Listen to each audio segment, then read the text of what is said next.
Okay, hi, this is Paulette from Miss P Drama, and earlier today on Twitter I was talking to a friend about hiccup cures, and this is a cure I've used since I was in junior high at least, probably. The trick is kind of simple. I don't know what it's officially called.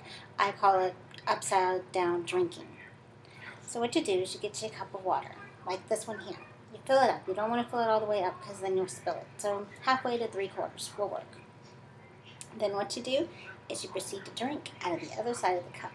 Now normally you would drink out of the cup this way, which is fine, but it doesn't work for a hiccup cure. So here's the trick.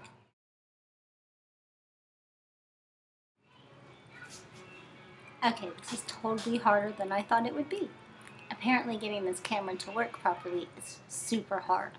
Well, maybe not for most, but to video record this by myself, yeah. So we're going to try again.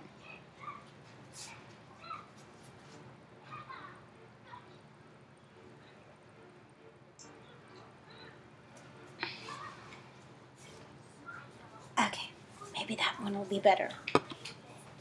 Fingers crossed. And that's how it's done.